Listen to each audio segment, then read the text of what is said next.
آج ایک بات کی طرف میں آپ کو لے جانا چاہتا ہوں مسلمانوں، ہمارے لیے دین کوئی ایک رسم رواج اور ریت کا نام نہیں ہے، ہماری جان کا نام ہے۔ السلام علیکم ورحمۃ اللہ۔ دین اسلام جس سے وابستگی کے بعد ہم ایک انسان سمجھے جاتے ہیں، اور دین اگر ہمارے اندر نہیں ہے تو پھر انسانیت بھی نہیں ہے۔ اور دین کی پوری بنیاد کیا ہے، دین کی اصل کیا ہے؟ آپ کو کہا جائے گا آپ دیندار ہیں، آپ اسلام کو ماننے والے ہیں، لیکن میں یہ پوچھتا ہوں کہ دین ہے کیا؟ کس چیز کو دین کہتے ہیں؟ نماز روزہ حج و زکوٰۃ کرنے والا، ٹوپی داڑھی رکھنے والا، جبہ امامہ پہننے والا دین اس کا نام ہے؟ نہیں۔ بمصطفیٰ برساں خیش کے دی ہماؤست، اقبال نے کہا ہے کہ اپنے آپ کو نبی پاک کے قدموں تک پہنچا دے، یہی دین ہے۔ گر بہو نہ رسیدی تمام ابو لہبیست، اور اگر وہاں تک نہیں پہنچ سکے تو پوری زندگی ابو لہب کی طرح ہے۔ اب پتہ یہ چلا کہ زندگی دین کیا ہے؟ نبی پاک صلی اللہ تعالی علیہ وسلم کے قدموں پر مر مٹنا، یہی دین ہے۔ وہاں تک اگر نہیں پہنچ سکا تو دین بھی نہیں ہے۔ تو اب یہاں سے ذمہ داری کے ساتھ کسی کو دیندار کہنا، ہر داڑھی والے کو اور ہر ٹوپی والے کو اور ہر حج کر کے آنے والے کو ہی دیندار کا لقب نہ دیا جائے۔ دیندار وہ ہے جو نام مصطفیٰ پر گردن قربان کرنے کو بھی تیار رہتا۔ دیندار وہ ہے، دین اصل یہی ہے۔ اب جو بات مجھے عرض کرنی ہے وہ یہ ہے کہ اسلام کو جن چیلنجز کا سامنا ہمیشہ کرنا پڑا ہے، وہ روز اول سے ہی، پہلے دن سے ہی اسلام کو ان چیلنجز کا مقابلہ کرنا پڑا ہے۔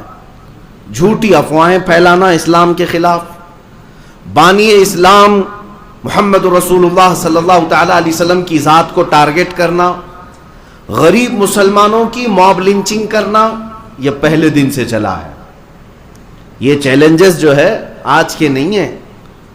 جھوٹی افواہیں پھیلانا اسلام کے متعلق کہ یہ ہتھیارے ہیں، ڈکیتی ہیں، یہ لٹیرے ہیں، یہ مار پیٹ کرنے والے ہیں، یہ افواہیں پہلے سے بھی پھیلائی جاتی رہی ہیں، آج ہی کے زمانے میں نہیں۔ اور رسول پاک کی ذات کو لے کر کے بھی پروپیگنڈے اس وقت مکہ والے پھیلاتے تھے کہ وہ جادوگر ہیں، وہ شاعر ہیں، وہ ساحر ہیں، یہ بھی باتیں چلتی تھیں۔ اور اس کے علاوہ جو غریب مسلمان نظر آتے ان کو پکڑ کر کے پیٹنا، مارنا، یہ موب لنچنگ مکہ والے کرتے تھے۔ لیکن میرے عزیزوں، ان تمام چنوتیوں کے باوجود نہ اسلام تب رکا تھا نہ آج رکے گا۔ تھمتا نہ تھا کسی سے سیل رواں ہمارا، اقبال نے کیا ہی خوب کہا ہے، کچھ بات تو ہے کہ مٹتی نہیں ہستی ہماری، کچھ بات تو ہے کہ مٹتی نہیں ہستی ہماری، صدیوں رہا ہے دشمن دور زماں ہمارا، اور توحید کی امانت سینوں میں ہے ہمارے، آسان نہیں مٹانا نام و نشاں ہمارا۔ یونان و مصر و روما سب مٹ گئے جہاں سے، یونان و مصر و روما سب مٹ گئے جہاں سے، باقی مگر ہے اب تک نام و نشاں ہمارا۔ باطل سے ڈرنے والے اے آسماں نہیں ہے ہم، 100 بار کر چکا ہے تو امتحان ہمارا۔ یہ اقبال نے بہت اچھے انداز میں ان دشمنوں کو کہا تھا جنہوں نے یہ پلان بنایا راتوں رات کہ کل کی صبح اٹھیں گے اور اسلام کو ختم کر دیں گے۔ کسی کے پاس 5 سال کا پلان ہے، کسی کے پاس 10 سال کا پلان ہے کہ اسلام اور مسلمانوں کو جڑ سے ختم کرنے کے لیے منصوبے ہیں۔ یہ لفاظی نہیں کر رہا ہوں، ہاں یہ صرف اور صرف ہندوستان میں نہیں ہے، گلوبل لیول پر اگر دیکھا جائے پورا ورلڈ اس میں ملوث ہے، اور سب کا ٹارگٹ ایک ہی دین ہے، اسلام۔ سب کا ٹارگٹ اسلام ہے۔ ظاہر سی بات ہے کوڑیوں سے کوئی نہیں نفرت کرتا، جلتا نہیں، جو حسن والا ہے اسی سے حسد بھی ہوتا ہے۔ اور انہیں سب کو پتا ہے کہ اگر دنیا میں کوئی حسن والا ہے تو وہ دین اسلام ہی ہے، جو ظاہر میں بھی حسین ہے اور باطن میں بھی حسین ہے۔ یہ اسلام ہی ہے جو انسان کو انسان بناتا ہے، اور دنیا یہ نہیں چاہتی کہ یہاں پورا انسان بن سکے۔ میں چند مثالیں آپ کے سامنے رکھنا چاہوں گا کہ اسلام ہر زمانے میں ٹارگٹ رہا، آج بھی ہے۔ آج بھی ہے. اور میرے آقا نے کیا سچ فرمایا, ابو داؤد شریف کی حدیث ہے, یوشک ان تداعى علیکم الامم کما تداعى الاکلۃ الی قصعتها. حضور اکرم صلی اللہ تعالی علیہ وسلم فرماتے ہیں قریب ایک زمانہ ایسا آئے گا تم دیکھو گے کہ میری امت پر ساری جماعتیں جھپٹ پڑیں گی ایسے جیسے بھوکا برتن پر جھپٹتا ہے. جیسے بھوکا آدمی برتن پر جھپٹا مارتا ہے, اس طرح ساری قومیں دنیا میں جتنی ہے وہ سب مسلمانوں پر جھپٹ پڑیں گی. صحابہ نے پوچھا بھی تھا, یومئذ نحن من قلۃ یا رسول اللہ صلی اللہ تعالی علیہ وسلم, یا رسول اللہ کیا اس زمانے میں ہماری تعداد کم ہوگی, کیوں ایسا سب جھپٹ پڑیں گے؟ حضور نے فرمایا ولکنکم کثیرون غثاء کغثاء السیل. فرماتے نہیں, تمہاری تعداد تو بہت زیادہ ہوگی, بہت زیادہ ہوگی, لیکن تمہاری حیثیت جو ہے سمندر کے جھاگ کی طرح ہے, ہواؤں سے اڑ جائے گی, پیورٹی نہیں ہوگی, مخلص لوگوں کی تعداد کم ہوگی, لاٹے ڈنڈے سے بھاگ جانے والے انہی کو سمندر کے جھاگ کے برابر کہا گیا ہے. ادھر سے آنکھ دکھایا ادھر چلا گیا, ادھر سے آنکھ دکھایا ادھر چلا گیا. یہ وہ لوگ ہیں جن کو سمندر کے جھاگ کی طرح کہا گیا ہے. میں آج آپ کو بتاتا ہوں, کیا یہ حدیث پاک صادق نہیں آتی؟ آج ہر ایک کا ٹارگٹ آج اسلام کیوں ہے؟ ہر ایک کا ٹارگٹ آج اسلام کیوں ہے؟ میں نے ایک چٹھی لکھی, ایک بڑے عہدیدار ہیں, ادھیکاری ہیں, ان سے میں نے ایک ریکویسٹ کی ہے کہ مجھے ڈیفینیشن چاہیے ایک چیز کا, ایک چیز کی تعریف. اصطلاح میں دہشت گردی کسے کہتے ہیں, ڈیفائن کر کے ہمیں دے دو. ظاہر سی بات ہے کوئی تو اس کی تعریف ہوگی نا, کوئی ڈیفینیشن ہوگی. آتنکوادی کسے کہتے ہیں, دہشت گرد کسے کہتے ہیں, ٹیررسٹ کسے کہتے ہیں؟ ان صاحب نے اورلی تو کہا کہ جو کمیونٹی کو اور ملک کو نقصان پہنچائے اس کو آتنکواد کہتے ہیں. لوگوں کے لیے جو نقصان پہنچائے اور دیش کو جو نقصان پہنچائے. لیکن یہ تو اورلی کہا گیا ہے. میرے عزیزوں, اس ڈیفینیشن پر اگر دیکھا جائے تو ہزاروں لوگ اترتے ہیں, لیکن ان میں سے کسی کو بھی آتنکواد اور دہشت گرد نہیں کہا جاتا. مسلمان چاقو رکھ لے تو دہشت گرد ہے, مسلمان کے پاس بلیڈ بھی مل جائے تو آتنکواد نہیں. لیکن کوئی دوسری قوم کسی کو ٹائر میں جلا کے مار ڈالے, نہیں, وہ تو اس کی بھاونائیں ہیں, وہ تو اس کے جذبات ہیں. یہ جو ہیپوکریسی ہے پوری دنیا میں ہے, ایک جگہ کی نہیں. میں آپ کو مثال بتا دوں, پنجاب میں کچھ سکھوں نے مل کر کے ایک شخص کو مارا, اور اتنا مارا کہ اس کو مار ہی دیا, ختم ہی کر دیا. الزام کیا تھا اس شخص پر؟ کہ اس نے سکھوں کی گرنتھ کو جلایا تھا, مقدس کتاب کو, ہولی بک کو آگ لگایا تھا. تو سکھوں نے پکڑ کر کے اس کو مارا بھی, پیٹا بھی, کاٹا بھی اور ختم بھی کر دیا. لیکن اس پورے مسئلے کو, اس پورے ایشو کو میڈیا نے کہیں نہیں کہا کہ آتنکیوں کا حملہ تھا, نہیں کہا گیا کہ ان کی بھاوناؤں کو ٹھیس پہنچا تھا, ان کی بھاوناؤں کو ٹھیس پہنچا تھا, اس لیے انہوں نے ایک شخص کو مار ڈالا. اور ہونا بھی نہیں چاہیے. میں خود بھی منع کرتا ہوں, کسی کی بھی مقدس کتاب سے چھیڑ چھاڑ نہیں ہونی چاہیے. آستھا کا مسئلہ ہے, جذبات کے, کوئی بھی بے قابو ہو سکتا ہے, ہم مانتے ہیں.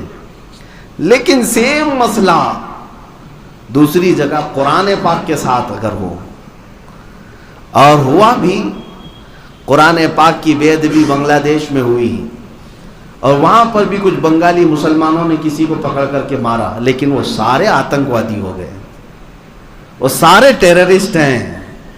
کیوں؟ قرآن کے نام پر ایک شخص کو مارا کیسے؟ یہ ان کے اندر کٹرتا ہے, یہ ان کے اندر شدت ہے.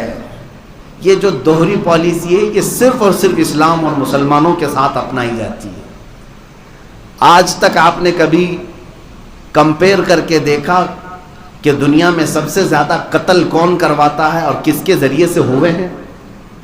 میں اپنے ڈیٹا کو نہیں بتاتا, ان کے ذریعے سے, ان کے دوارا نکالے گئے ڈیٹا اور آنکڑوں کو ہی اگر رکھوں, امریکہ کے ذریعے سے جو جنگیں نافذ کی گئی ہیں، کروڑوں لوگوں کی جانیں جا چکی ہیں، وہ چاہے عراق ہو، چاہے وہ افغانستان ہو، ویتنام ہو یا دیگر کنٹریز میں جو لوگ مرے ہیں جنگوں میں، فرسٹ ورلڈ وار میں، سیکنڈ ورلڈ وار میں، دونوں ملا کر کے 6 کروڑ سے زیادہ لوگوں کی موتیں ہوئی۔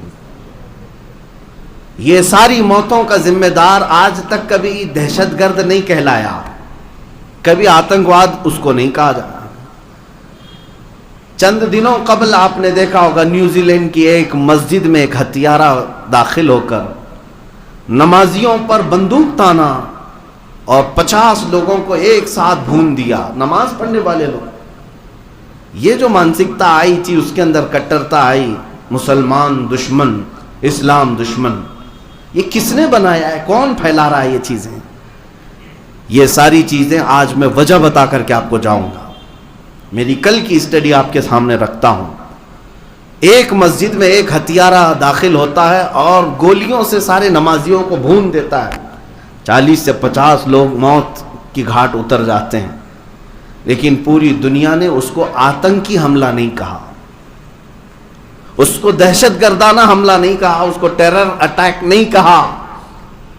اس پہ بھی یہ کہا گیا وہ مانسکتا اس کی صحیح نہیں تھی، یا مانسک سنتولن بگڑا ہوا تھا، پاگل ٹائپ کا آدمی تھا اس لیے ایسا ہو گیا۔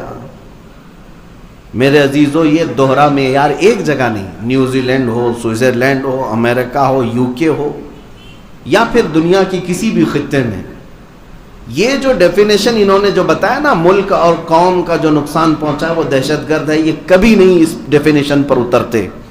یہ صرف اور صرف بنایا گیا ہے لفظ مسلمانوں کے لیے۔ اسلامو فوبیا، پورے ورلڈ میں آج اسلامو فوبیا یہ کیا چیز ہے؟ اسلام کو ایک ڈراؤنا مذہب بتانے کے لیے پوری دنیا ایڑی چوٹی کا زور لگا چکی ہے۔ جو وجہ میں بتا رہا ہوں اب توجہ سنیں۔ ابھی چند دنوں قبل ہماری تحقیقات میں ایک ایسی تنظیم بھی سامنے آئی جو امریکہ میں مسلمانوں کے حقوق کے لیے لڑتی ہے۔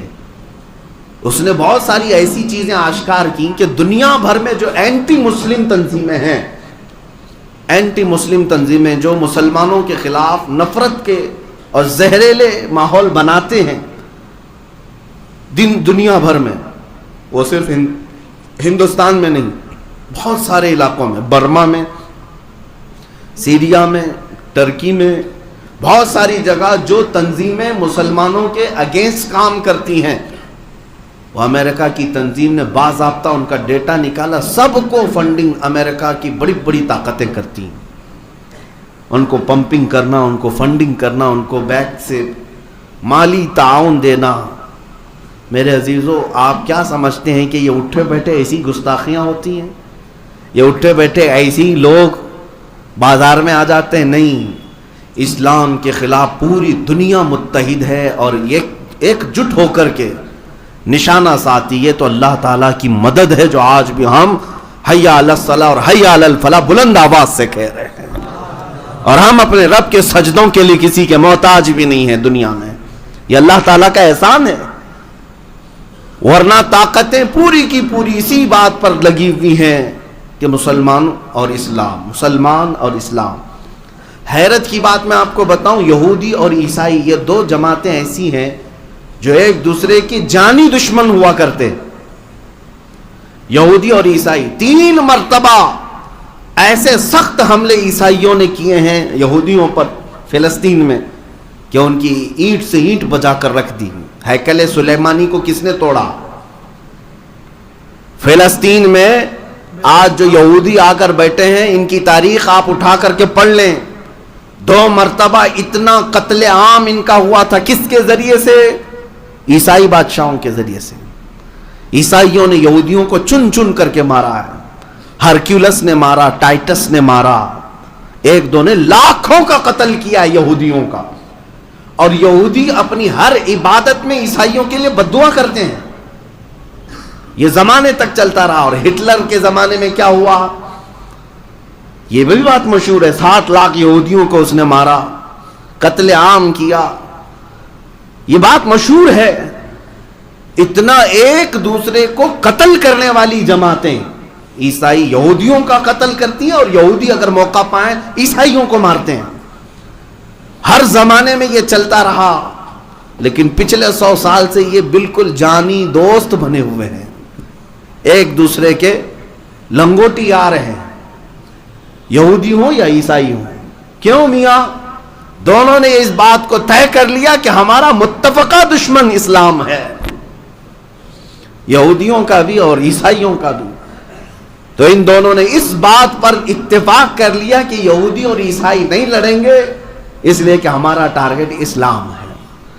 اور ایک بات میں آپ کو بتا دوں، اسلام دشمن طاقتیں کس طرح سے جمع ہوتی ہیں. حالانکہ ان کا آپس میں نہیں ملتا، جمتا نہیں ہے، پھر بھی جمع ہوتے ہیں اسلام کے خلاف. آپ کو پتا ہے یہودی ہوں یا عیسائی ہوں، یہ اہل کتاب ہیں، یہ خدا کو ماننے والے لوگ ہیں. اگرچہ شرک کرتے ہوں، عقیدے میں بگاڑ آیا ہو، لیکن یہ اللہ کو ماننے والے لوگ تھے. یہودی بھی اور عیسائی بھی اور اہل کتاب ہیں. تورات، انجیل، زبور ان کے ہاں اتری ہے، اور یہ نبیوں کو بھی ماننے والی قومیں ہیں. ان سے اگر ملتا جلتا کوئی دین تھا، ان کو اگر ماننا تھا تو اسلام کو ماننا تھا کہ ہم بھی کتاب والے ہیں، قرآن والے ہیں، ہم بھی رسول والے ہیں، اور ہم بھی خدا کو ایک ماننے والے. نہیں، یہودیوں اور عیسائیوں کی یہ پرانی عادت ہے، یہ اہل کتاب ہو کر، نبیوں کو ماننے والے ہو کر، خدا کی عبادت کرنے والے ہو کر کے بھی میرے رسول پاک کی دشمنی میں انہوں نے بتوں کی پوجا کرنے والے مشرکین سے دوستی بنائی. مکہ میں ہمیشہ مشرکین مکہ کے ساتھ ان کی دوستیاں گہری تھیں. قرآن پاک میں جا بجا اللہ نے فرمایا یہ لوگ کیسے ہیں، اہل کتاب ہو کر نبیوں اور رسولوں پر ایمان لا کر کے بھی دوستی کس کی کر رہے ہیں؟ ان بتوں کے پجاریوں سے جو 360 سے زیادہ بتوں کو مانتے تھے. ان کا ہواؤں کا خدا الگ تھا، پانی کا الگ تھا، آگ کا الگ تھا، بچوں کا الگ، جوانوں کا الگ، عورتوں کا الگ. یہ ان لوگوں نے مشرکین سے ہمیشہ دوستی گانٹھی ہے. آج بھی میں آپ کو یہ بات بتا دوں کہ ان کی اسلام کے مخالفت میں جو دوستی ہے یہودیوں کی، آپ کو پتا ہے یہاں پر جو بھی اسلام اور مسلمانوں کے خلاف بھونکے گا ہندوستان میں، یہ ان کا آٹومیٹک دوست بن جائے گا، آٹومیٹک دوست بن جائے گا. مجھے آج تک یہ بات سمجھ میں نہیں آتی، یہ پاکھنڈی جو یہاں بیٹھ کر بھونکتے ہیں اسلام کے خلاف، مسلمانوں کے خلاف، ان کے اسرائیلی یہودی کب سے دوست بن گئے؟ وہ تو گائے کا گوشت کھاتے ہیں، کھلے عام کھاتے ہیں، لیکن پھر بھی دوست ہیں. وہ ان کے خداؤں کو برا بھلا کہتے ہیں، وہ آئیڈل ورشپرز کو گالی دیتے ہیں، پھر بھی دوست ہیں. یہودی ان کے دوست ہیں. نہ ان کے بھگوانوں کو مانتے ہیں، نہ خداؤں کو مانتے ہیں، نہ ان کی ماتا کو مانتے ہیں، بلکہ ماتا کو کھاتے ہیں. اس کے باوجود ان کے گہرے دوست ہیں. کیوں؟ اس لیے کہ دشمن ایک ہے، اسلام. مسلمانوں کو ٹارگٹ کرنا ہے، اسلام کو ٹارگٹ کرنا ہے. اس لیے وہ بھی بھائی ہیں، یہ بھی بھائی ہیں. اے مسلمانوں، میں آپ کو یہی دنیا کی ہیپوکریسی آپ کو سمجھانا چاہتا ہوں. یہ جو سیکولرزم کا دعویٰ کیا جاتا ہے، سیکولرزم اور آزادی رائے، یہ سب باتیں کیا ہیں جانتے ہیں؟ Freedom of speech, freedom of expression. یہ دنیا نے جو نئی نئی چیزیں ایجاد کی ہیں، یہ صرف اور صرف مسلمانوں کے خلاف بھونکنے کے لیے. یعنی آپ نبی پاک کی شان میں گالیاں دیں تو دنیا یہ کہے گی فریڈم آف اسپیچ ہے، آزادی ہے بولنے کی ہر ایک کو. لیکن پکڑ کر کے ان کے پرائم منسٹر یا پریزیڈنٹ کے خلاف کچھ بولو تو دوسرے دن اندر ہو جائیں گے. کیوں؟ فریڈم آف اسپیچ صرف اور صرف اسلام کے خلاف بولنے والوں کو دی جاتی ہے. فریڈم آف ایکسپریشن صرف اور صرف قرآن اور اسلام کے خلاف بولنے والوں کو دی جاتی ہے، باقی کسی اور کے ساتھ نہیں. یہ دوہرا معیار ہر زمانے میں رہا ہے. اور سیکولرزم کی بات جو کی جاتی ہے، دنیا میں سیکولرزم ہونا چاہیے، اور یہ بھی سیکولرزم صرف اور صرف اسلام کے خلاف عمل کرنے کو کہا جاتا ہے. برقعے پر پابندی لگا دو, حجاب پہن کر کے کوئی لڑکیاں نہ آئیں. کالجز میں ابھی کرناٹک میں بھی یہ مسئلہ چل رہا تھا. ان سے پوچھا جائے تو صرف بات یہ, یہاں سیکولرزم ہے, مذہبیت نہیں آنا چاہیے, سب جس طرح سے جی رہے ویسے رہو. یہ سیکولرزم صرف برقعے اور حجاب کے لیے کیوں ہے؟ کبھی کسی عیسائی نن کے خلاف تو بات نہیں ہوئی آج تک. عیسائی عورتیں بھی پورے حجاب میں رہتی ہیں, نہیں دیکھا ان کی عورتوں کو؟ وہ صرف چہرہ کھلا رکھ کر باقی پورا پہنتی ہیں. آج تک دنیا میں ان عورتوں کے خلاف نہ کسی گورنمنٹ نے کوئی رول پاس کیا, نہ کسی مال نے پابندی لگائی, نہ کسی کالج یا یونیورسٹی نے یہ کہا کہ آپ نن ہیں تو یہ پہن کے نہیں آ سکتی. یہ سیکولرزم بھی صرف اور صرف مسلمانوں کے خلاف استعمال کیا جاتا ہے. جاب دینے کے لیے داڑھی چھلا کر کے آؤ, آپ داڑھی منڈا کر کے آؤ. مجھے یہ سمجھ میں نہیں آتا مسلمان کی داڑھی میں کیا کانٹے لگے رہتے ہیں جو ان کو بہت چبھتے ہیں؟ ہاں سیکولرزم ہے, ہمارے یہاں سیکولرزم ہے, آپ داڑھی نکال کر کے آؤ, جیسے سارے لوگ ہیں ویسے ہیں. سیکولرزم کا یہ چوغا صرف اور صرف مسلمانوں کے خلاف استعمال کیا جاتا ہے. لیکن ایک پنجابی سکھ داڑھی رکھ کر کے پرائم منسٹر بھی بن سکتا ہے. اس سے نہ پگڑی اتاری جاتی ہے اور نہ داڑھی اتاری جاتی ہے. یہ کیا ہے؟ اس کو کہتے ہیں ہیپوکریسی, منافقت. پوری دنیا دغلے پن پر اتری ہوئی ہے. مسلمان اس بات کو کیوں نہیں سمجھتے؟ میرے عزیزوں, میری ان باتوں کا خلاصہ ایک ہی ہے, جب تمہیں پتا ہے کہ تم ہی ان کے ٹارگٹ ہو, تم ہی ان کے نشانے پر ہو, تیری گٹھری تاکی ہے اور تو نے نیند نکالی ہے.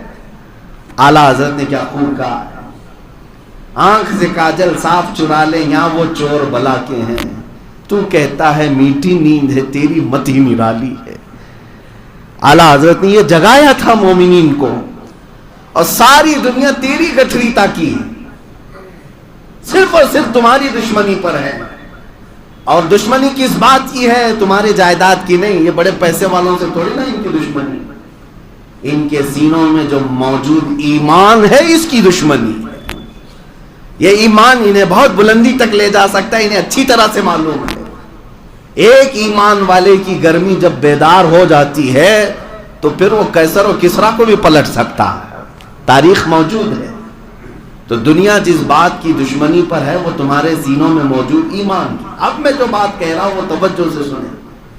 جب آپ کو پتا ہے کہ پوری دنیا مجھے ہی ٹارگٹ پر رکھی ہوئی ہے, پوری دنیا کو میرے ہر عمل سے تکلیف ہے, تو کیوں میں ان کو راضی کرنے کے لیے کبھی داڑھی نکالوں, کبھی ٹوپی چھپاؤں, کبھی لباس بدل دوں, کبھی جو ہے سیکولر بن کر کے آ جاؤں کہ نہیں میاں تم بھی ہمارے ہم بھی ہمارے. تمہیں پتا ہے تمہارے پورے کے پورے بدل جانے سے بھی یہ دنیا تم سے راضی نہیں ہوگی.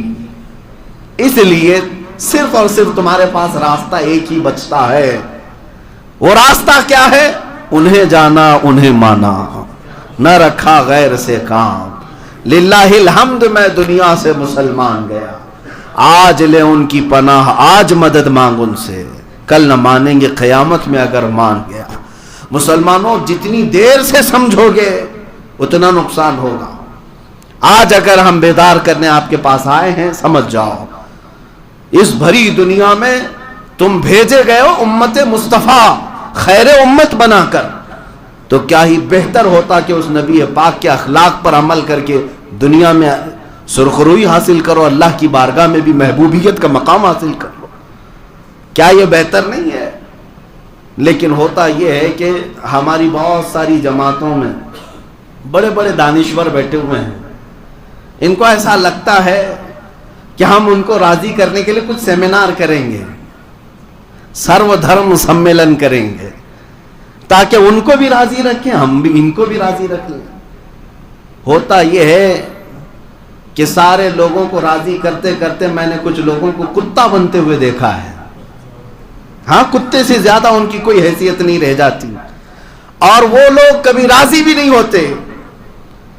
کاش مدینے والے کو راضی کرنے کی ایک بار بھی کوشش کیا ہوتا، وہ رسول مختار ہیں جو تمہارے ایک درود سے راضی ہو جاتے ہیں، وہ رب کائنات ہے جو تمہارے ایک سجدے سے راضی ہو جائے. تو کیوں نہ ہم ادھر راضی کرنے پر لگ جائیں، اپنی محنتیں لگائیں. عزیزان گرامی وقار، آج اب ضرورت اس بات کی ہے کہ ہر میدان میں اتر جاؤ، ہر فیلڈ میں اتر جاؤ. جب مقابلہ کرنا ہی ہے تو مردانگی کے ساتھ مقابلہ کیا جائے.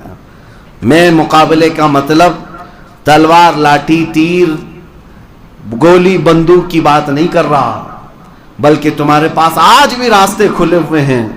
کس نے تمہیں روکا ہے کہ میدان علم میں پیچھے رہو؟ علمی میدان میں تم آگے بڑھتے. آج حالات ایسے ہیں کہ مسلمانوں کی نمائندگی کیوں نہیں ہے؟ کیوں نہیں ہے؟ اکثر ہائیسٹ ان کی تعلیم 12ویں 15ویں تک ہو جاتی ہے، اس کے بعد پھر واپس چلے آتے ہیں رکشہ چلانے کے لیے. کیوں؟ کس نے تمہیں یہ چیزیں روک رکھا ہے؟ تم چاہتے ہو تو آج بھی بہت ساری چیزوں کو فتح کر لیتے ہیں. علم کا میدان آج بھی کھلا ہے. اللہ نے تمہیں ذہنیت عطا کی ہے، عقل عطا کیا ہے، اور اس عقل پاک کو استعمال کر کے تم اپنے جھنڈے گاڑ سکتے ہیں. ابھی میں آپ کو بتاؤں، اسلام ترقی کے راستے میں کبھی رکاوٹ نہیں بن سکتا، نہ تمہاری داڑھی نہ تمہاری ٹوپی. بلکہ میں سمجھتا ہوں کہ ہر کامیابی کا راستہ میرے نبی کے قدموں سے ہو کر گزرتا ہے. یہ تم اپنی طاقت منوا سکتے. آج لوگ یہی سمجھتے ہیں کہ لوگ ہمیں مار رہے ہیں، لوگ ہمارے خلاف بھڑکاؤ بھاشنیں کر رہے ہیں، نعرے لگا رہے ہیں. اس کا جواب کیا ہوگا؟ آپ سارے لوگ ہماری طرف متوجہ ہیں. جواب آپ دیجئے مفتی صاحب، آپ بیانوں میں جواب دے دیجئے. کیا یہ جواب ہے؟ صرف ہم ان کے بھاشنوں کی نندا کرتے ہوئے، اس کی مخالفت کرتے ہوئے جواب دیتے ہیں، آپ اتنے پر خوش ہو جائیں گے؟ جواب تو یہ ہوتا کہ جو قوم تمہیں ہمیشہ کے لیے ختم کرنے کی بات کر رہی ہے، تم کھڑے ہو جاتے اور ثابت کر کے دکھاتے، اللہ نے مجھے جو ذہن پاک عطا کیا، میں پورے ملک کو روشن کر کے دکھاؤں. یہ عزم کرتے ہوئے کوئی بچہ کیوں نہیں اٹھتا؟ اگر نوجوان یہ عزم کر لے تو ہر میدان میں کامیابی ان کے قدم چومے گی. ہزاروں انجینئر بچے ہمارے پاس ہیں، ہزاروں ڈاکٹرز ہمارے پاس ہیں، لیکن یہ اگر متحد ہو کر کے یہ سوچ لیں کہ اسلام کسی کی ترقی کی آڑ نہیں بن سکتا، رکاوٹ نہیں بن سکتا. ابھی 2 ہفتے پہلے کی بات ہے، ایک نوجوان بڑی داڑھی ہے، 22 سے 25 سال کی عمر کا ہوگا، میرے پاس آیا. انجینئرنگ کیا ہوگا، لیکن ذہن جب کام کرتا ہے تو بہت ساری ایجادات بھی ہوتی ہیں. اس نے ایک نئی ایجاد کیا ہے جو ابھی فی الحال کسی کے پاس نہیں. فری انرجی جنریٹ کرنا، یعنی کرنٹ. یہ ہر ایک کا ایشو ہے آج. کرنٹ کہاں سے آتا ہے؟ یا پانی سے بن رہا ہے، کوئلے سے بن رہا ہے، یا پون چکی سے بن رہا ہے. جو کرنٹ کے سورسز ہیں وہ بڑے مہنگے ہیں آج، اسی لیے بجلی مہنگی ہے. لیکن اس نوجوان بچے نے اس بات پر اپنا دماغ لگایا کہ میں کرنٹ ایسی چیز سے بناؤں کہ کوئی بھی سورس ایسا نہ ہو جو مہنگا ہو، 1 ٹائم انویسٹمنٹ ہو. ایک بار ایک مشین لگا دی جائے تو 100 سال تک کرنٹ پیدا کرتی رہے. اور الحمدللہ اسے کامیابی ملی. اس نے نہ پانی سے، نہ کوئلے سے، نہ ہواؤں سے، نہ سولار سے، بلکہ میگنیٹ سے اس نے کرنٹ تیار کیا. چمک جو ہوتا ہے، مقناطیس، اس کے ذریعے سے اس نے ایک مشین بنائی. 2 فولادوں کو رکھ کر کے اس کی طاقت کے بیچ میں سے کرنٹ جنریٹ کیا. اور اس شخص کا دعویٰ ہے کہ 100 سال تک یہ مشین بغیر کسی خرچے کے کرنٹ پیدا کرتی رہے گی. اس ایجاد کو دیکھ کر دل میں بڑی خوشی ہوئی. اللہ کرے کہ اسے کامیابی ملے. اس کے پیچھے بہت سارے لوگ نان مسلم اپنی طرف بلانے کے لیے بڑی بڑی کمپنیوں والے آتے رہے، لیکن اس نوجوان نے ہماری طرف آ کر کے ایک بات یہ کہی، میں چاہتا ہوں کہ دنیا کو یہ بتاؤں کہ رسول اللہ کا غلام کسی میدان میں پیچھے نہیں رہتا. عزیزان گرامی، یہ کامیابی کو چھونے والے وہ عزائم ہیں جو ہر بچے کے اندر آج ہونا چاہیے. ہر نوجوان کے اندر ہونا چاہیے. ان فاشسٹ تنظیموں کا اور ان پاکھنڈیوں کا مقابلہ صرف اور صرف بھاشنوں سے نہیں ہوتا. یہ جاہل ہیں, ان کو کچھ نہیں پتا. اس کے بدلے میں تم علم عام کرتے اور طاقت کے بل بوتے دنیا کو یہ بتاتے کہ الحمدللہ مسلمان پڑھی لکھی قوم کا نام ہے. آج یہ عہد کر کے اٹھو کہ ہمارے گھر کا کوئی بچہ جاہل نہیں رہے, ہمارے گھروں میں کوئی بھی بچہ جاہل نہیں رہے. یہ تنظیمیں جو بنتی ہیں بہت ساری, عرس کمیٹی, کھچڑا کمیٹی, نیاز کمیٹی, کیا انہی کاموں کے لیے ساری کمیٹیاں ہیں؟ کچھ کمیٹیاں اس بات پر بھی بنتی کہ ہمارا بچہ جہاں تک آگے جائے ہم سب اس کے سپورٹ میں کھڑے رہیں. من نہ کردم شما حضر بکنیت. اگر بڑے لوگ آج ایسے ہیں کہ جن کو پڑھنے کا موقع نہیں ملا تھا اور اللہ تعالیٰ نے آج مال و دولت قوت عطا کیا ہے تو خود نہیں کر سکے تھے, تو ان بچوں پر اپنی محنت صرف کرو تاکہ وہ تمہارا ہی نہیں بلکہ پورے دین اسلام کا نام روشن کر سکیں. ایک زمانہ تھا 90 کی دہائی میں, آپ کو پتا ہے, ایک پنجابی سکھ, انہوں نے مجھ سے خود کہا کہ مولانا آج جس طرح سے آپ کو آتنکوادی کہہ رہے ہیں 20-25 سال پہلے ہم کو کہتے تھے. 30 سال پہلے کی بات ہے کہ جہاں کوئی پنجابی نظر آئے, سکھ نظر آئے, اس کو خالستانی, اس کو آتنکوادی, اس کو ٹیررسٹ کہا جاتا تھا. یہ مشہور ہے بات. ان کو بہت شک کی نگاہ سے دیکھا جاتا تھا. لیکن اس قوم نے سنگھرش کیا اور سٹرگل کیا, محنت بھی کیا. اپنی کمیونٹی کو اوپر لے جانے کے لیے انہوں نے اپنی آئیڈینٹی کبھی نہیں کھوئی, اپنی شناخت نہیں بدلی, اور محنت کر کے اپنے ہی قوم کے لوگوں کو کہاں تک, ہندوستان کے پرائم منسٹر کی کرسی تک بھی پہنچایا. آج کوئی نہیں کہتا وہ کسی پولیس کو پکڑ کر کے سرے عام مار بھی ڈالے. دلی کی سڑکوں پر دیکھا ہے لوگوں نے کہ سکھوں نے کیا آتنک مچایا تھا, لیکن پھر بھی آتنکوادی نہیں کہلائیں گے, وہ ٹیررسٹ نہیں کہلائیں گے. وہ سارے لوگوں پر ٹریکٹر چڑھا کر کے لال قلعے پر جھنڈا بھی چڑھا دیں, آتنکوادی نہیں ہیں, وہ دیش بھکت ہیں. دنیا طاقت کی زبان جانتی ہے, دنیا صلاحیتوں کو ہی مانتی ہے. تم کروڑوں کی تعداد میں ہو, دنیا تمہیں کیڑے مکوڑوں کی طرح سمجھتی ہے. اس لیے میرے عزیزو, آج ضرورت اس بات کی ہے جو میرے مصطفیٰ کریم صلی اللہ تعالیٰ علیہ وسلم نے انقلاب لا کر دکھایا تھا دنیا کو. جانتے ہیں حضور پاک نے سب سے بڑا ریولیشن جو پیش کیا دنیا میں وہ علم کا انقلاب تھا. علم کا انقلاب. عرب میں لوگ جاہل تھے, قلم پکڑنا نہیں جانتے تھے. نبی پاک صلی اللہ تعالیٰ علیہ وسلم نے اس زمانے میں علم کو عام کیا. آج اسی بات کی ضرورت ہے, اپنی قوم کو جواب دینا ہے تو علمی میدان میں آگے بڑھو. ہمارے وہ انجینئرز بچے, ہمارے وہ ڈاکٹرز نئی نئی ایجادات کے ذریعے سے اپنے ملک کو بھی اور اپنے دین کو بھی روشن کریں اور دنیا کو یہ بتائیں کہ نبی پاک کا غلام کسی میدان میں پیچھے نہیں رہ سکتا. دنیا تانا دیتی ہے تو تم تانے سن کر کے اپنے آپ میں نروس کیوں ہو جاتے ہو؟ جواب دینے کے لیے محنت کی ضرورت ہے. آپ ہر میدان میں محنت کریں, ہر میدان میں محنت کریں. ایک ہی بات میں آپ کو بتا دوں, جب طلب ہوتی ہے تو ہر چیز حاصل بھی ہوتی ہے. آج میں ان بچوں کو جانتا ہوں جن کو اللہ نے ذہن سلیم عطا کیا ہے, عقل پاک عطا کیا ہے. وہ اگر تھوڑی سی محنت کر لیں تو بہت عروج اور ترقی کو پہنچ سکتے ہیں اور دنیا کو جواب بھی دے سکتے ہیں.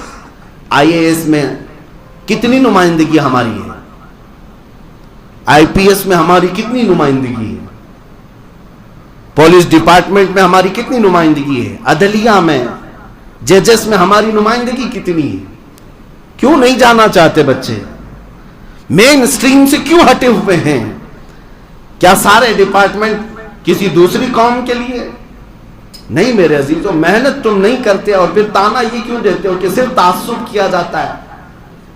نہیں, تمہاری صلاحیتوں کو ماننا پڑے گا دنیا کو. تم صلاحیتیں لے کر کے آؤ. ابھی 2 سال پہلے جامعہ اشرفیہ مبارک پور کے پڑھے ہوئے ایک عالم دین نے امتحان پاس کیا اور IAS آفیسر بنے. مولوی صاحب, مولانا مصباحی IAS آفیسر. انہوں نے ظاہر سی بات ہے ٹارگٹ بنایا ہوگا اور محنت کی اور کامیابی آئی. اور کبھی بھی یہ دین اسلام یا داڑھی ٹوپی تمہاری آڑ نہیں بن سکتی. ایک بات یاد رکھ لیں, جب طے کر لو کہ مجھے اس ٹارگٹ کو پہنچنا ہے تو اللہ تعالیٰ راستے خود ہی کھول دیتا ہے. امام اعظم ابو حنیفہ رحمۃ اللہ علیہ کے پاس ان کے شاگرد امام محمد مشہور ہیں, چھوٹی عمر میں آ گئے تھے, چھوٹی عمر میں آئے تھے کہ امام اعظم کا شاگرد بننا ہے. اور امام اعظم ابو حنیفہ چھوٹے تھے, یہ داڑھی بھی نہیں تھی, تو اپنے شاگردوں میں نہیں بٹھایا, کہا کہ بیٹا ابھی نہیں, اور تھوڑے دن کے بعد. تو وہ اصرار کرنے لگ گئے, کیا مجھے پڑھایا نہیں جا سکتا یا میں لائق نہیں ہوں, کیا بات ہے. جب امام اعظم نے دیکھا کہ اس بچے کا اصرار بڑھتا جا رہا ہے, اس کو ٹالے تو کیسے ٹالے. بڑی بڑی عمر والے امام اعظم ابو حنیفہ کے ہاں بیٹھے ہوئے تھے, اور یہ ایک بچہ بغیر داڑھی والا, بغیر مونچھ والا. تو امام اعظم نے صرف ٹالنے کے لیے کہا کہ میں صرف ان کو پڑھاتا ہوں جو حافظ قرآن ہوتے ہیں, حفظ کر کے آؤ, قرآن حافظ بن کر کے آؤ, پھر میں پڑھاؤں گا, اس میں تو کچھ سال تو لگ ہی جائیں گے. امام اعظم نے یہ کہہ کر کے ان کو ٹال دیا کہ جب تک داڑھی آتی رہے گی تب تک تو حافظ بھی بن جائے. وہ امام محمد 8 دن کے بعد پھر واپس آ گئے, ایک ہی ہفتے کے بعد آئے اور کہا مجھے شامل کر لیجیے. کہا میں نے تمہیں نہیں کہا تھا, بھیجا نہیں تھا کہ حافظ قرآن بن کے آؤ. کہا میں حافظ قرآن بن گیا, 8 دن کے اندر پورا قرآن حفظ کر لیا. جب طلب سچی ہوتی ہے تو یہ مکمل قرآن بھی 8 دنوں میں سینے میں آ سکتا ہے. میرے عزیزوں, پھر دنیا کی کون سی ایسی چیز ہے جو تم حاصل نہیں کر سکتے؟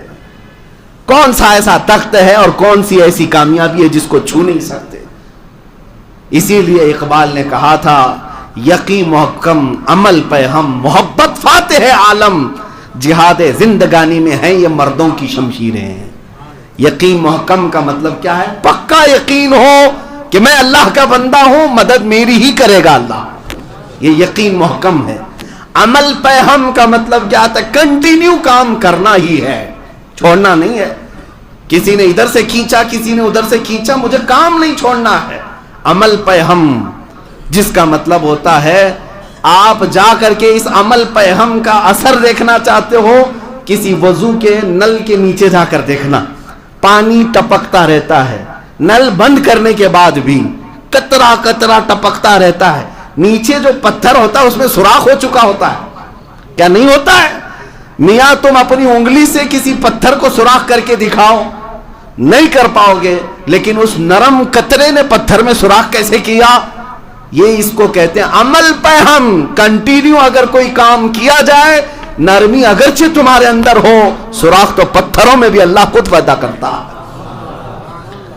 سوراخ پتھروں میں بھی ہو جاتے ہیں, پانی کے قطرے سے ہو سکتے ہیں, تو تمہاری محنت سے کیوں نہیں ہو سکتے؟ ہندوستان میں یہ سب درس کے لیے ماؤنٹین مین بھی موجود ہیں جنہوں نے پہاڑ کو کھود کر کے راستہ بنا دیا. اسی لیے ہمیں بچپن میں ہمارے استاد ایک نصیحت کرتے تھے, مشکلیں نیس کے آسان نشاوت, مرد باید کے ہراسان نشاوت. دنیا میں کوئی مشکل ایسی ہے ہی نہیں جو آسان نہیں ہو سکتی, بس شرط یہ ہے کہ آدمی کو پریشان نہیں ہونا چاہیے, گھبرا کر پیچھے نہیں ہٹنا چاہیے. تمہارا امتحان ہوگا اور اس کے بعد راستے کھولے جائیں گے. 3 چیزیں علامہ اقبال نے کہا ہے, یقین محکم, عمل پہ ہم, محبت فاتح عالم. یہ 3 چیزیں تمہارے اندر آ جائیں, اللہ کی ذات پر کامل یقین اور کنٹینیو عمل کرنا ہے. 2 رکعت ہی پڑھنا ہے لیکن روز پڑھنا ہے, اور محبت فاتح عالم, دل کے اندر محبت ہر ایک کے لیے رکھا جائے, مومنین کے لیے دل میں الفت اور محبت رکھی جائے. پھر یہ اثر کیا ہوتا ہے؟ کہتے ہیں اقبال کہ جہاد زندگانی میں ہیں یہ مردوں کی شمشیریں. یہ اللہ کی ذات پر یقین کرنا اور کنٹینیو عمل کرنا, یہ تمہارے ہاتھوں کی تلواریں, اسی سے پوری دنیا فتح کر سکتے ہو, پوری دنیا فتح کر سکتے ہو. میرے عزیزو, آج میں اپنے جوان بچوں سے مخاطب ہوں, میں آپ کو حالات کی طرف لے آنا چاہتا ہوں. تم اپنے موبائل کھول کر رات بھر انٹرنیٹ دیکھتے ہو, تم آج اپنے گھروں میں بیٹھ کر کے گیم کے لیے اپنے گھنٹوں قربان کرتے ہو. تمہیں پتا بھی ہے امت آج کس قسم پرسی سے گزر رہی ہے, تمہیں اندازہ بھی ہے میرے نبی پاک کی امت کے ساتھ کیا کیا منصوبے بنائے جا چکے. ایک بات یاد رکھنا، رسول مختار صلی اللہ علیہ وسلم نے فرمایا من لم یہتم بامرنا فلیس منا، جس نے صبح اس حالت میں کیا کہ میری امت کی فکر نہیں کیا وہ میری امت میں سے نہیں ہے۔ میرے آقا فرماتے ہو میری امت میں سے نہیں ہے۔ مجھے بتاؤ اے نوجوانوں، تم پوری دنیا کو دیکھ رہے ہو، آج کیا کیا نہیں بنایا گیا ہمارے متعلق؟ کیا تمہیں یہ ہنگامے نہیں جھنجھوڑتے؟ آج فلسطین کے بچوں کی چیخیں تمہیں نہیں دہلاتی؟ ملک شام، عراق، یمن، افغان، برما، یہاں تو پھاڑی ہوئی اوجڑیاں ہیں انسانوں کی، کیا یہ ہولناک حادثے تمہیں نہیں بیدار کرتے؟ کس انداز سے تم آج مگن ہو اپنے گیموں میں اور اپنے فیشن میں؟ آج تک تمہاری دنیا بدلتی کیوں نہیں ہے؟ اسی لیے شاعر نے کہا تھا جگہ جگہ کے تھک چکے ہیں تمہیں یہ ہنگامے، نشاط لذت خواب گراں بدل ڈالو۔ نبی پاک کی امانت ہو تم، سوچ کیوں نہیں رہے تمہارے پڑوس میں کیا ہو رہا ہے؟ آج یہاں ہندوستان میں موجود کچھ سنتوں نے جو لباس اوڑا ہوا ہے سنتوں کا، یہ بھگوا آتنکیوں نے یہ تک اعلان کیا کہ ہم یہاں کے مسلمانوں کا قتل عام کریں گے، 20 لاکھ مسلمانوں کو ماریں گے، ملک شام بنا دیں گے، اس کو سیریا بنا دیں گے۔ یہ سب باتیں تو ہمارے کانوں سے گزر رہی ہیں نا، کیا کیا نہیں کیا جا رہا ہے۔ اور یہاں پر ہم دوہرا معیار بھی دیکھ رہے ہیں، حکومت کا بھی اور ڈپارٹمنٹ کا بھی۔ پولیس والا جاتا ہے تو اس کے کندھوں پر ہاتھ رکھ کر کے تھپ تھپایا جاتا ہے، یہ تو ہمارے آدمی ہیں، ہمارے آدمی ہیں۔ اب مجھے بتاؤ اے مسلمانوں، ان حالات میں کیا سونا تمہیں زیب دیتا ہے؟ کوئی چیز محفوظ نہیں رکھی گئی۔ چند دنوں پہلے یہ سلی ایپ، بلی ایپ نام سے جو عورتوں کا کاروبار چلانے کے لیے انٹرنیٹ پر مسلم عورتوں کی کردار کشی کی گئی، پتا ہے آپ کو؟ 18 سال، 19 سال، 20 سال، 21 سال کے نوجوان جنہوں نے ایپلیکیشن بنا کر کے ڈاؤن لوڈ بھی کروا دیا ہزاروں لوگوں سے۔ اس میں ہے کیا؟ نام چین مسلمان عورتوں کے ریٹ لگائے گئے ہیں، اس کا 1 لاکھ روپے، اس کے 50,000 روپے، اس کے 2 لاکھ روپے۔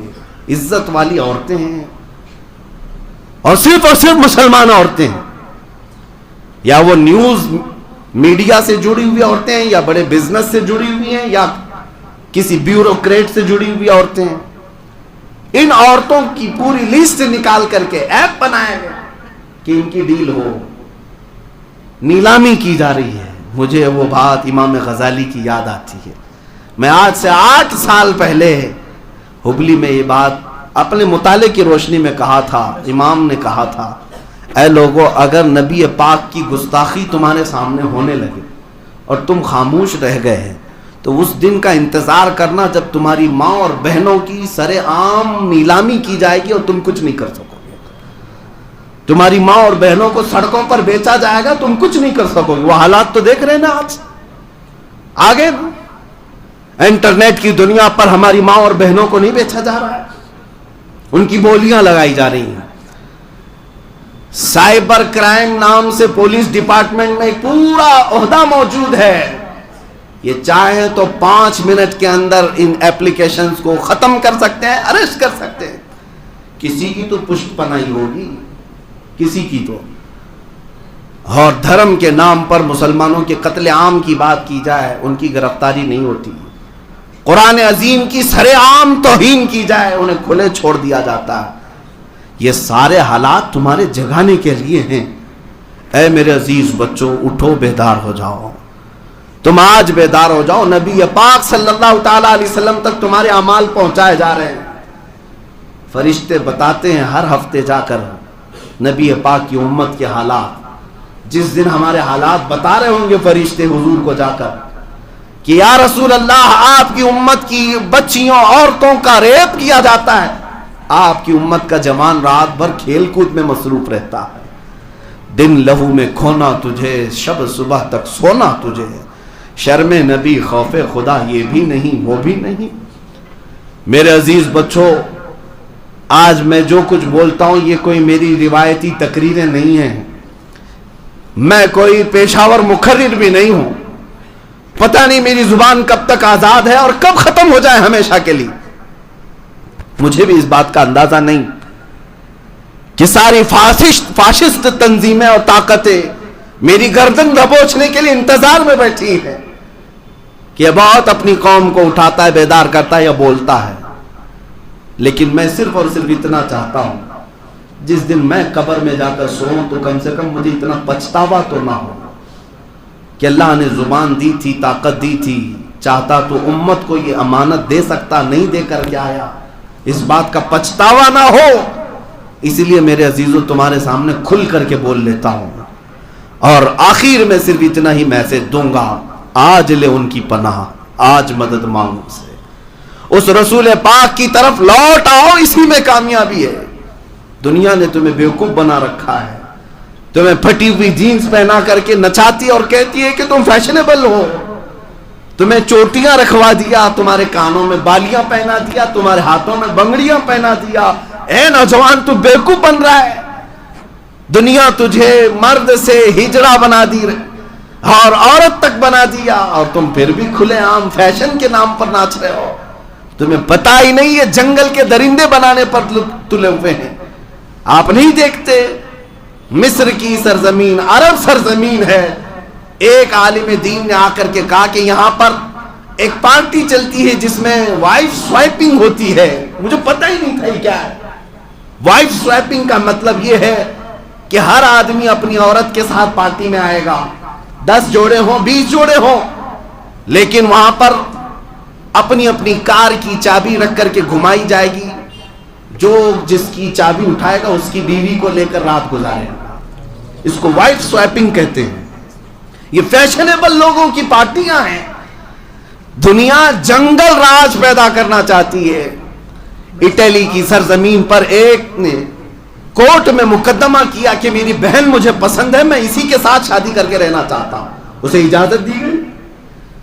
ہالینڈ میں، نیدرلینڈ میں اور خود انڈیا میں مرد اس کے ساتھ رہنے پر قانونی حق مانگ رہا ہے کہ مجھے عورت اچھی نہیں لگتی ہے اور میں مرد کے ساتھ ہی پوری زندگی گزاروں گا. ہومو سیکسولیٹی، گےازم کو یہاں پر پروموٹ کیا جاتا ہے. دنیا کیا بنانا چاہ رہی ہے انسانوں کو؟ ارے جنگل کے درندے بھی جو ہے یہ کام نہیں کرتے جو انسانوں سے یہ سب کروانا چاہتے ہیں. ہماری بہنوں کو پورا لباس اتار کر کے نچایا گیا، اور اگر اس پر ہم بولیں تو ان کو لگتا ہے فنڈامنٹل ہے، پرانے خیالات کا آدمی ہے، عورتوں کے لباس سے چڑھتا ہے. اے میری نوجوان بچی، تیری لباس سے میں کیوں چڑھوں؟ تجھے پتا بھی نہیں کہ تجھے جنگلی بنانے پر یہ دنیا تلی ہوئی.